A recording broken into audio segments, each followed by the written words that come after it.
আসসালামু আলাইকুম প্রিয় ভিউয়ার্স, সকলকে অনেক অনেক শুভেচ্ছা জানাচ্ছি। অনেকে জানতে চাচ্ছিলেন যে কোন বয়সে মেয়েদের যৌন চাহিদা সবচেয়ে বেশি থাকে।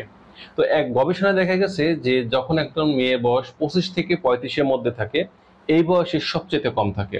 অর্থাৎ এই বয়সে কম থাকার যে কারণগুলো এখানে উল্লেখ করা হয়েছে তার মধ্যে অন্যতম থাকে এই বয়সটাতে দেখা যায় একটা মেয়ে তার মাতৃত্বের স্বাদ গ্রহণ থাকে। অর্থাৎ অনেক সময় দেখা যায় যে তারা যখন বিয়ে করে, বিয়ের পরবর্তী যে জীবনে অনেক ধরনের ঝঞ্ঝাট ঝামেলা এগুলো থাকে। বাচ্চা বড় করা, বাচ্চাকে না স্কুলে ভর্তি করা, তাদের পড়াশোনার দিকে খেয়াল করা এবং ফ্যামিলির সবকিছু মেনটেন করা।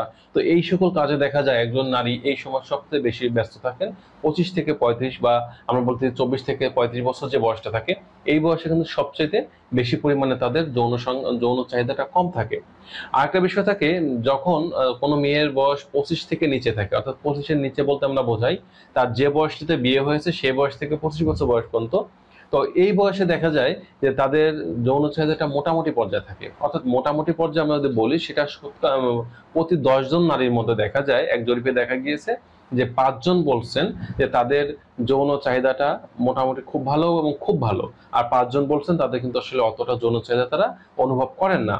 কারণ এই বয়সে অনেক সময় দেখা যায় অনেক নারীরাই আসলে যৌন বিষয়ে যে ভালো ধারণা বা তাদের যে ভালো লাগা, এটা তারা অনুভব করতে পারেন না। এজন্য যাদের অনেকে মনে করে থাকেন হয়তো বিয়ের প্রথম প্রথম যৌন চাহিদাটা বেশি থাকে, বা আমরা বলি 18 থেকে 25 এই বয়সটা মানে বেশি, এটা মানে অনেকের চিন্তা ভাবনা। কিন্তু আসলে এটা কিন্তু সঠিক না। তবে সবার ব্যাপারে যে বিষয়টা ঘটবে বিষয়টা কিন্তু এমন না। তবে অবাক করা তথ্য হচ্ছে যে গবেষণায় যেটা দেখা গেছে সেটা হচ্ছে যে সকল নারীদের বয়স 36 থেকে 45, তাদের যৌন চাহিদা সবচেয়ে বেশি। অনেক নারীরা এভাবে বলেছেন যে আমরা সবসময় যৌন চিন্তার মধ্যে থাকি। সবসময় আমাদের কাছে মনে হয় যে আমরা যখনই সেক্সটা করতে পারবো আমাদের তখনই বেশি ভালো লাগবে। এবং এই বয়সে মেয়েদের ঘন ঘন আসলে অর্গাজম হয়ে থাকে। অর্থাৎ যখন তারা সহবাস করেন তাদের বারবার অর্গাজম হয় এবং তারা বারবার কিন্তু যৌন মিলনের যে সুখ বা ভালো লাগা, এটা কিন্তু গ্রহণ করে থাকেন। আর এই বয়সটাতে তাদের যৌন চাহিদা বেশি হওয়ার অন্যতম যে কারণ হিসেবে দেখা গেছে সামনে, সেটা হচ্ছে এই বয়সে দেখা যায় ছেলেমেয়েরা বড় হয়ে যায়, পারিপার্শ্বিক চাপ অনেকটা কমে যায়। তো সব মিলে দেখা যায় এই বয়সটাতে একজন নারী সবচেয়ে বেশি রোমাঞ্চিত মোডে থাকেন, বা তার কাছে হাসি খুশি বা টেনশন ফ্রি থাকা, এই বিষয়টা এটা কিন্তু এই বয়সটাতে বেশি হয়ে থাকে। এজন্য তারা এই বয়স যখন 36 থেকে 45-এর মধ্যে থাকে, এই সময়টা কিন্তু তারা বেশি অনুভব করে থাকেন। তবে মেয়েদের বয়স যখন 45 ক্রস করে যায় বা 45 ওভার হয়ে যায়, এরপরে কিন্তু আবার এই চাহিদাটা কমতে থাকে। কারণ যখন একটা মেয়ের মাসিক বা পিরিয়ডটা বন্ধ হয়ে যায়, তখন কিন্তু ধীরে ধীরে তাদের চাহিদাটা কমতে থাকে। আসলে এই বিষয়গুলো টোটালি শুধুমাত্র বয়সের উপর নির্ভর করে না, এটা আরো কয়েকটা বিষয়ের উপর নির্ভর করে। সেটা হচ্ছে প্রথম নম্বর বিষয় থেকে যে হরমোনের প্রভাব। অর্থাৎ মেয়েদের শরীরে বা আপনার শরীরে সেক্সুয়াল হরমোনটা কি পরিমাণ আছে, সঠিক মাত্রায় আছে কিনা, এটা হচ্ছে একটা অন্যতম বিষয়। হরমোনাল প্রভাবের উপরে কিন্তু অনেকটা কম বেশি হয়ে থাকে। দ্বিতীয় নম্বর বিষয় থাকে যে আপনার মাসিকটা রেগুলারলি আছে কিনা, বা আপনি আপনার মাসিকটা নিয়মিত হচ্ছে কিনা, এটা কিন্তু একটা বিষয়ের উপর নির্ভর করে। আবার তৃতীয় নম্বর যে বিষয়টা থাকে সেটা হচ্ছে যে পার্টনারের সাথে আপনার রিলেশনটা কেমন, বা আপনার পার্টনার পারফরমেন্সটা কেমন। অনেকে দেখা যায় যে অনেক মেয়ে প্রচুর সেক্স করতে চায়, বা তাদের পারফরমেন্স, তাদের যে পার্টনার তার পারফরমেন্স ভালো না, খুব অল্প সময়ের মধ্যে বীর্যপাত ঘটিয়ে ফেলে। তো এই সকল অবস্থা দেখা যায় যে আপনার চাহিদা থাকলেও আপনার যে পার্টনার আছে, পার্টনার বা আপনার হাজবেন্ড, এর পারফরমেন্স ভালো না থাকার কারণে কিন্তু অনেক সময় অনেক ক্ষেত্রে দেখা যায় যে আপনি এই সেক্সুয়াল যে ভালো লাগাটা থেকে কিন্তু বঞ্চিত হচ্ছেন। আবার অনেক সময় যদি আপনার পার্টনার বা আপনার হাজবেন্ডের পারফরমেন্স অনেক ভালো থাকে, তাহলে দেখা যাচ্ছে যে সেক্স কিন্তু অটোমেটিক ভাবেই আপনার মধ্যে জাগ্রত হচ্ছে বা এটা সৃষ্টি হচ্ছে।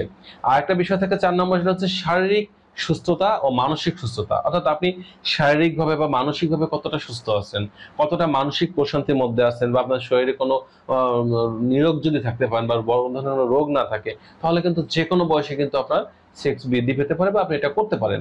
আর একটা বিষয় থাকে 5 নম্বর, সেটা হচ্ছে যে আপনার পারিপার্শ্বিক অবস্থা। আপনি যে পরিবেশে বসবাস করছেন ওই পরিবেশটা আপনার জন্য কতটা স্বস্তিদায়ক বা আপনার জন্য কতটা প্রফুল্লদায়ক, এই বিষয়গুলো কিন্তু নির্ভর করে থাকে। আর তাছাড়া যদি কোনো মেয়ে দেখা যায় বিয়ের পর থেকেই তার বড় ধরনের কোনো শারীরিক প্রবলেম না থাকে, মানসিকভাবে ভালো থাকেন, তাহলে দেখা যায় যে তার জীবনের শুরু থেকে শেষ পর্যন্ত প্রত্যেকটি সময় কিন্তু সে প্রচন্ড পরিমাণে যৌন চাহিদা অনুভব করে থাকেন বা যৌন মিলনে কিন্তু সে লিপ্ত হয়ে থাকেন তার হাজবেন্ডের সাথে। কিন্তু যদি এমনটা হয় যে আপনি অনেক সুন্দরী, আপনার অনেক সেক্স ছিল, কিন্তু আপনি এমন একটা পরিবেশে গিয়েছেন, এমন একটা জায়গায় আপনার বিয়ে হয়েছে, সেখানে পারিপার্শ্বিক অবস্থা বা আপনার পার্টনারের যে মন মানসিকতা বা আপনার শারীরিক অবস্থা সব মিলে যদি আপনার দেখা যাচ্ছে যে অনুকূলে থাকে, তাহলে দেখা যাচ্ছে যে আপনি কিন্তু খুব সুন্দরভাবে সেক্স করতে পারবেন। আর যদি আপনার প্রতিকূলে থাকে তাহলে কিন্তু আপনি পারবেন না। তো এই বিষয়গুলো দেখা যায় নির্ভর করে কিন্তু শুধু বয়সের উপরে না, বয়স ছাড়াও আরো অন্য অন্য বিষয়ের উপর কিন্তু এগুলো নির্ভর করে থাকে। তো বন্ধুরা, এই ছিল আজকের বিষয়। সকলে ভালো থাকবেন, সুস্থ থাকবেন। স্বাস্থ্য বিষয়ক যে কোনো একটা ভিডিওগুলো পাওয়ার জন্য অবশ্যই চ্যানেলটি সাবস্ক্রাইব করে রাখবেন। সকলে সুন্দর জীবন কামনা করছি। আজ এ পর্যন্তই। আল্লাহ হাফেজ।